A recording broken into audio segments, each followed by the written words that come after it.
I third that. I think, can we all just get a hand vote? Yes, we're going to work that to do. Mr. Franklin. Thank you, Mr. Chairman. Thank you, Secretary, for joining us this morning. And I'm very grateful for your generosity and the time you've shared in meeting with us. You've got a monumental task ahead of you in reforming the largest government agency beyond the DOD. So I really appreciated your comments about personnel and money and that necessarily more isn't better. Unfortunately, and I get it, I understand where it comes from, but too often my colleagues on the other side of the aisle think that more money is a solution to every problem.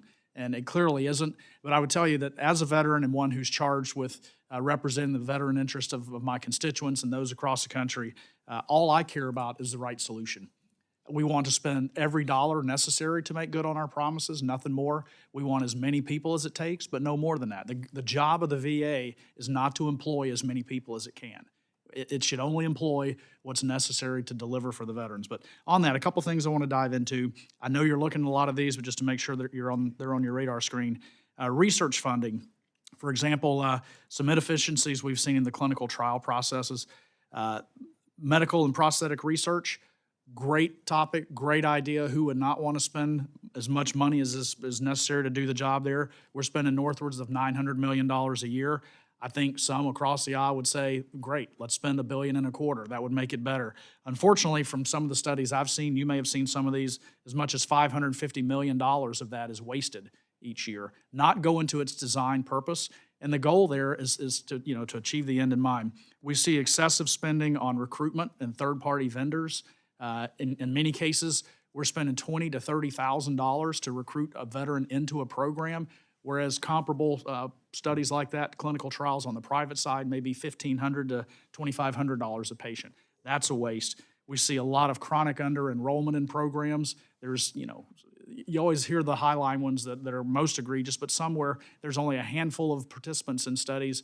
These things are on autopilot. They go year after year after year, and the people that are receiving money have no incentive to fix the system. They're getting their money. They go on about their way. Or is that something you're looking at, and how can we reform this? Yes, we are. And just to go off, so there's been some concern about this, and let me just very clarify, because we're trying to get a good handle on what we're doing and how we're going about this. There's been no research trials have been canceled, period. That's just, it's not happened. But we are looking at how many we have going, because you sort of mixed two issues here. You got research that is going on in other areas, and in clinical trials, which are a little bit different. I appreciate you bringing them both up, because they need to be talked about. One of the things that concerned me as we started looking into this, and is one of the reasons why I put a pause on our research in particular from digging into this, because we're trying to make sure we do it right. They all end at different times, different contracts coming up, is we wanted to get a good handle to make sure what was working and what wasn't working. I know this may come as a surprise to some, but we had no, especially on the clinical trial side, let me go over to that side for a second, we had no good way of managing it. In fact, we have no centralized management of our clinical trials. And right now, I believe there's about 1,500 clinical trials going on.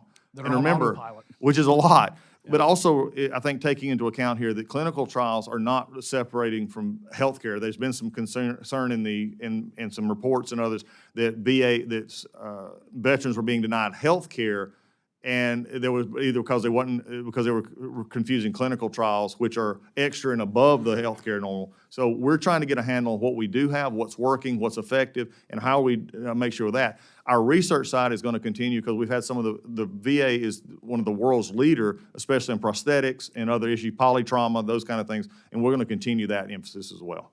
Okay. On the personnel side, last Congress had the privilege to serve on the VA authorizing committee. We had whistleblowers coming to us complaining of sexual harassment. As we started digging into this, we were uncovering more and more where when whistleblowers would come forward, an investigation would start, rather than get to the bottom of them and get justice for those victims, people were being either allowed to retire or transfer, and then the investigations would be shut down. And in many cases, these people would leave the VA and then only to go to another government job in another agency. I've got a bill, a bipartisan bill, to try to address that. We're going to go forward with it. But from where you are can you give us a commitment that when people do come forward and they're courageous enough, that we're going to root out the evildoers and get rid of them? Yes, that's one of my primary concerns right now, because there has been a culture, unfortunately, in many agencies, but also at the VA, and it's what I call fail up. Right. And that is, they failed at a certain job, and I have an example of this in just very specific, close to home, in which a senior leader failed and was documented failing, and the answer is to put them into the VISN level in a sort of advisory role. When I found that out, I said, no, that's not what we're going to do, and we started the proper procedures, given all that needs to be, to put this person on administrative leave. They're not going to be a part of what's happening. I think this is the one thing that has been frustrating to all of members of Congress on both sides when we see egregious acts that we cannot take care of without going through a process that ends up many times not getting the intended result. But I will just make this commitment to everyone on both sides of this aisle. If you hurt a veteran and you're working for the VA, you will not work for the VA.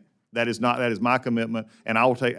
There's a higher cost to keeping bad people in than there is ever a higher cost in getting rid of them. Great. Thanks, Secretary. And I yield back, Mr. Chairman.